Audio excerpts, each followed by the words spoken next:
I spent last Tuesday with my father as he underwent a minor procedure. I've often sat with parishioners through health crises, offering a quiet presence, a steady prayer, or simply a warm hand to hold.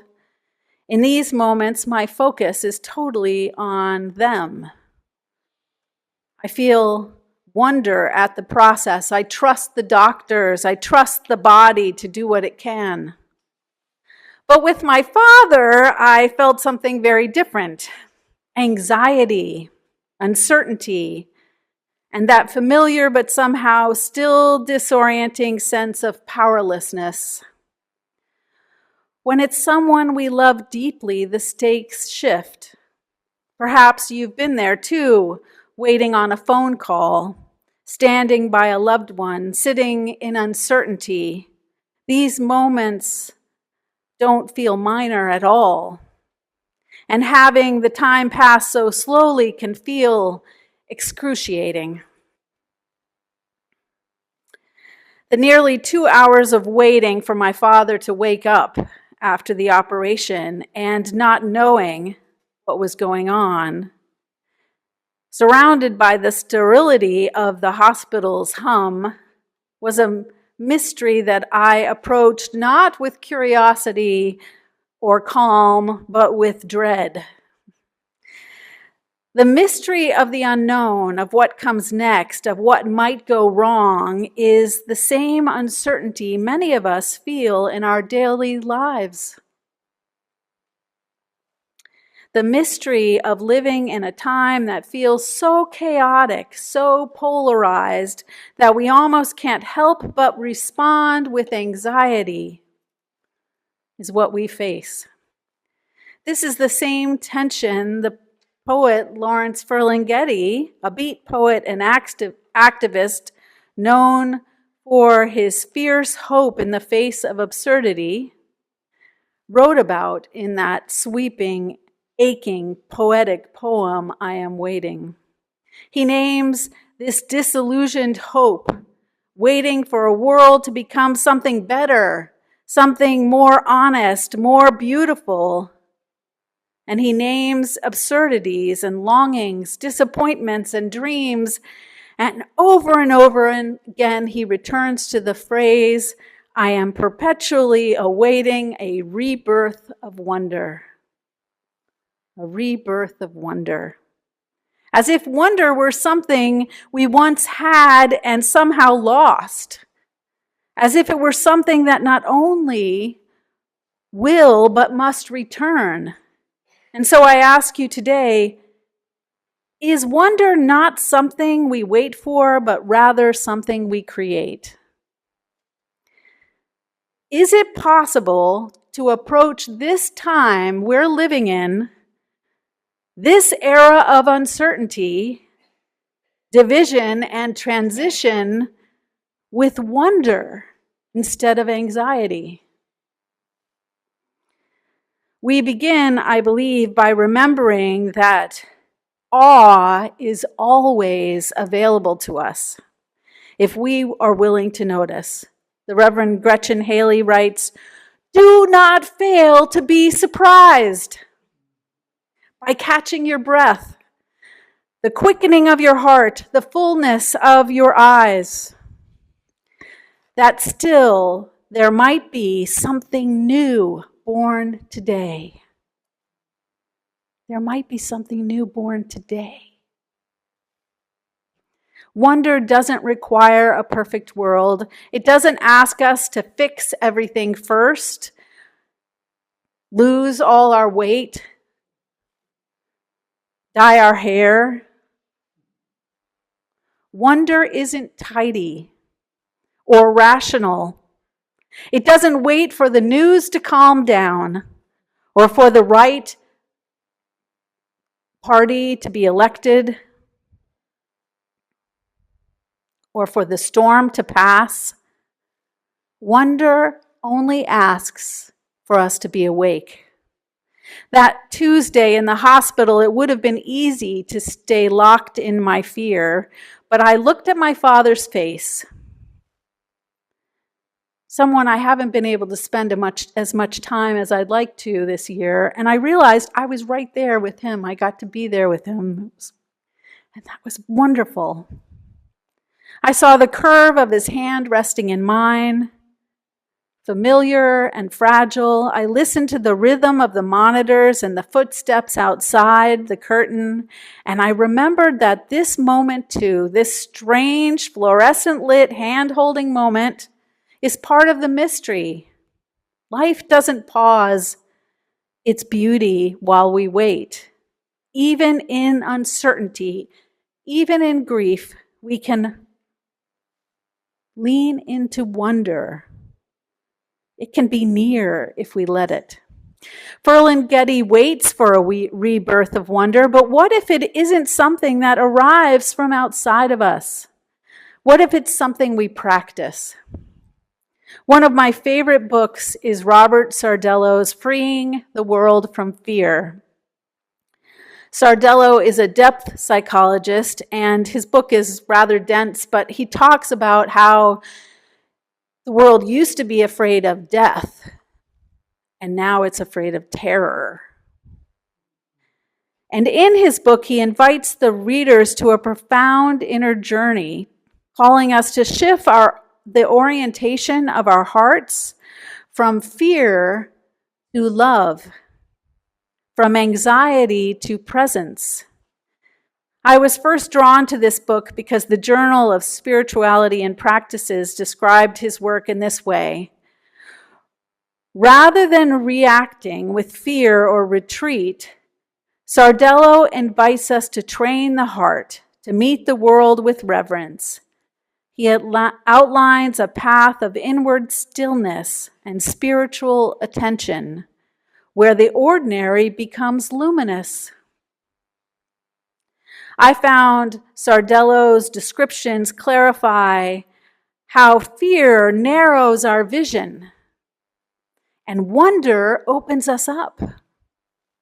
By cultivating inward stillness and spiritual attention, he outlines how to meet the world with reverence, allowing the ordinary to become luminous.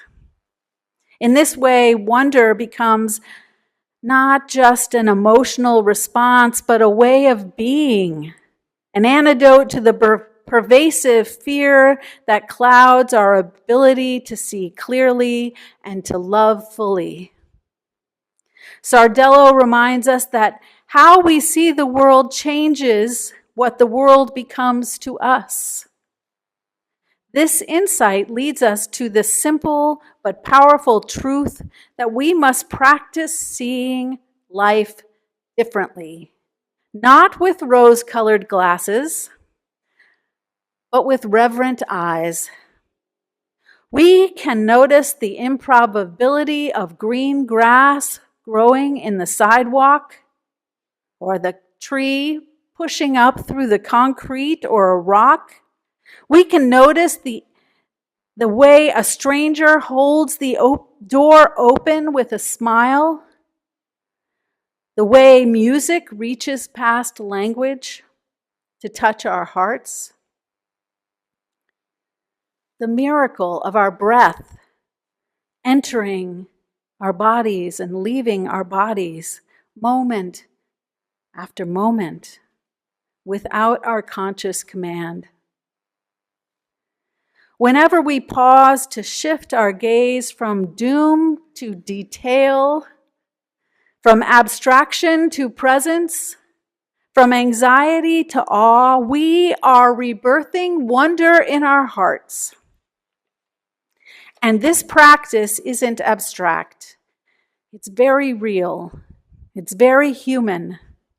For me right now, this practice is being tested in the thick of transition.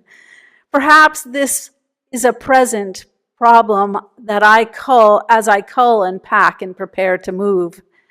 Moving is a long process. Anyone who has ever moved knows this.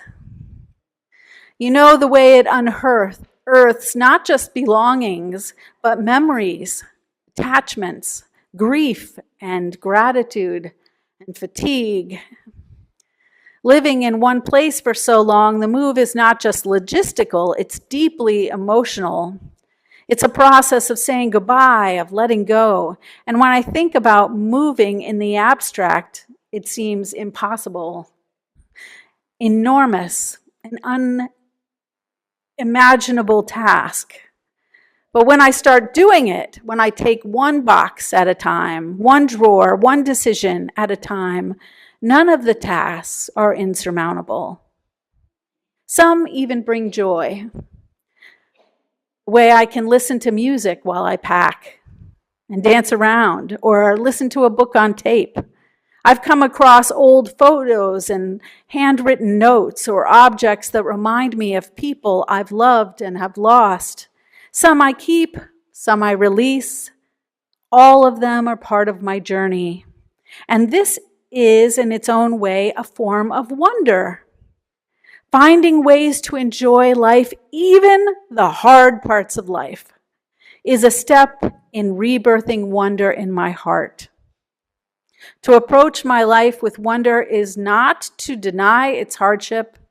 It's not to bypass the grief or the struggle. Rather, it is to refuse to let the pain and the anxiety of my life have the last word. It's to recognize that alongside everything that breaks our hearts, there is also something that mends it. Poems, songs, hugs, sunrises, laughter that just arrive in time.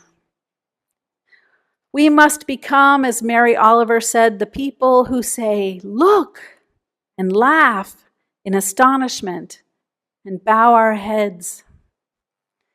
It's really about training our eyes and our hearts and our attention, because where we look shapes what we see, and what we see shapes how we live.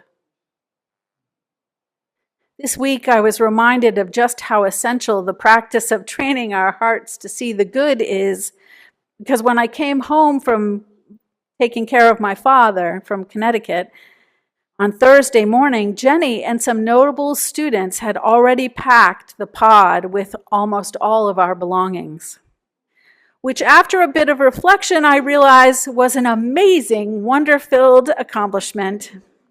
I had gone away for just a little while, and in my absence, the house was transformed. I left a space full of furniture and boxes and books and came back to mostly empty rooms. But what did I notice first? Not the empty rooms or the energy it must have taken to get them that way. No, I focused on the kitchen table, dismantled, still in the house, not packed. Now, to my credit, that kitchen table holds a lot of meaning for me. When I was 16, I worked nights and weekends for over a year to raise the money to buy that table for my mother.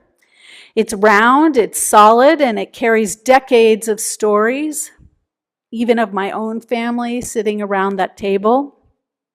How my daughters no longer had to fight about who got to sit next to Jenny because the table was round.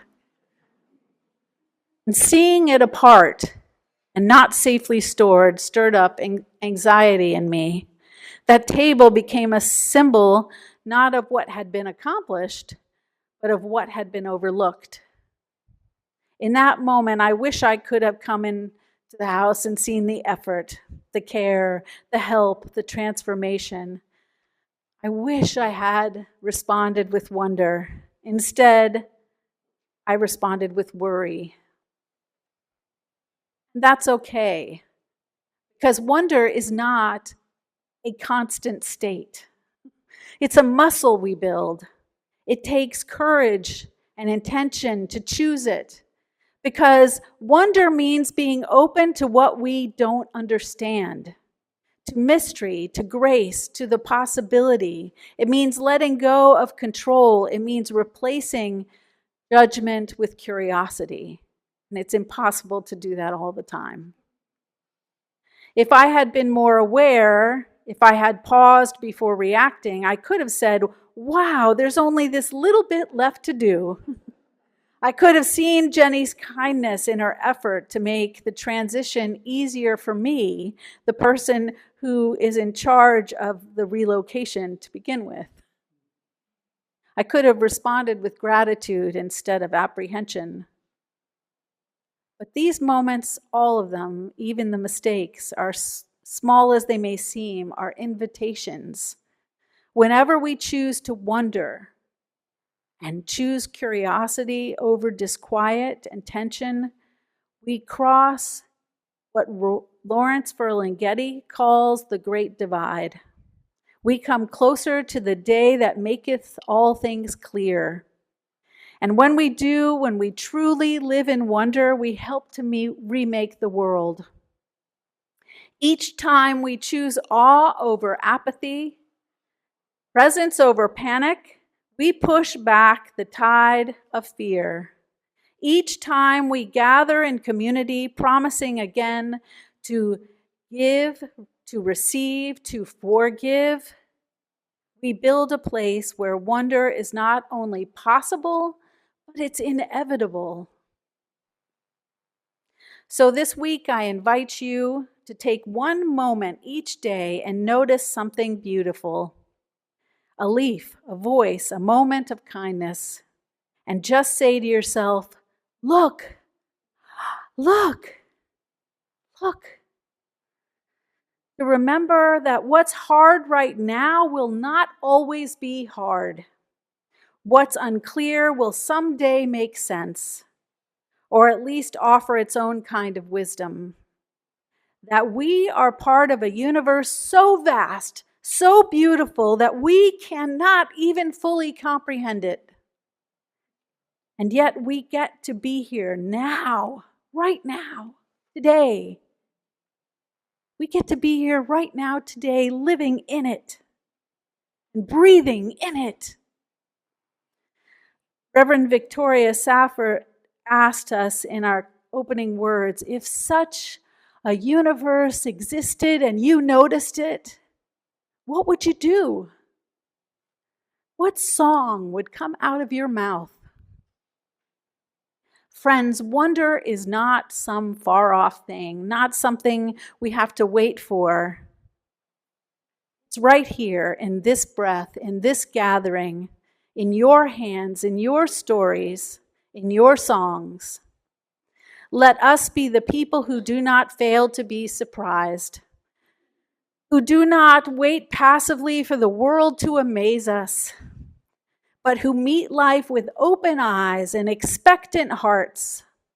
Let us even now, even here, be perpetually creating that renaissance of wonder.